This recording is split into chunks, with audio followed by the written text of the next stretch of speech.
ചില ടെസ്റ്റ് എന്ന് പറഞ്ഞാൽ ഇന്നത്തെ സുവിശേഷത്തിൽ യേശു നമ്മളോട് പറയുകയാണ്, ചെറിയവരിൽ ഒരുവനെ പോലും നിങ്ങൾ നിന്ദിക്കാതിരിക്കാനായിട്ട് സൂക്ഷിച്ചുള്ളൂ. കാരണം എന്താണ്? യേശു പറയണം, ഓരോരുത്തർക്കും ദൈവസന്നിധിയിൽ വിലയുണ്ട്.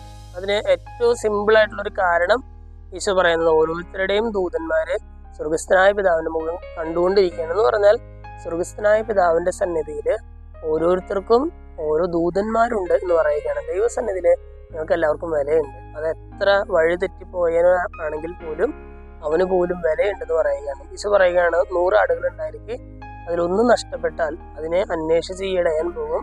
അതിനെ കിട്ടി കഴിയുമ്പോൾ ബാക്കി 99-നേക്കാളും സ്നേഹത്തോടെ അതിനെ പരിചരിക്കുകയില്ലെന്ന് ചോദിക്കണം. എന്ന് പറഞ്ഞാൽ, നീ എത്ര വഴി തെറ്റിപ്പോയവനാണെങ്കിലും, എത്ര ദൈവത്തെ ഉപേക്ഷിച്ച് പോയവനാണെങ്കിലും, ദൈവത്തിന്റെ സന്നിധിയിൽ എനിക്കൊരു വിലയുണ്ട്. അതുകൊണ്ട് തന്നെ എൻ്റെ സഹോദരൻ അല്ലെങ്കിൽ എൻ്റെ അടുത്തുള്ള ഒരാള് അവൻ എത്ര വഴി തെറ്റിപ്പോയി എന്ന് പറഞ്ഞാലും അവനെ നീ ഉപേക്ഷിക്കരുത്. അവൻ ദൈവസന്നിധിയിൽ വിലയുള്ളവനാണെന്ന് പറയുകയാണ്. 2 കാര്യങ്ങളാണ് ഈ വചനം വായിച്ച് ചെയ്യുമ്പോൾ നമ്മുടെ മനസ്സിലേക്ക് വരേണ്ടത്. ഒന്ന്, എനിക്ക് ദൈവസന്നിധിയിൽ വിലയുണ്ട്, ഞാൻ നിരാശപ്പെടേണ്ട കാര്യമില്ല.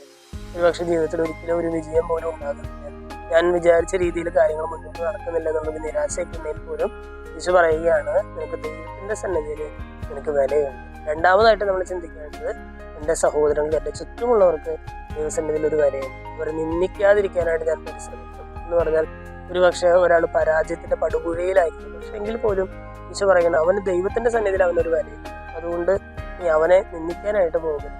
2 കാര്യങ്ങളാണ്. ഒന്ന്, എൻ്റെ ജീവിതത്തിന് ദൈവസന്നിധിയിൽ വിലയുണ്ട്.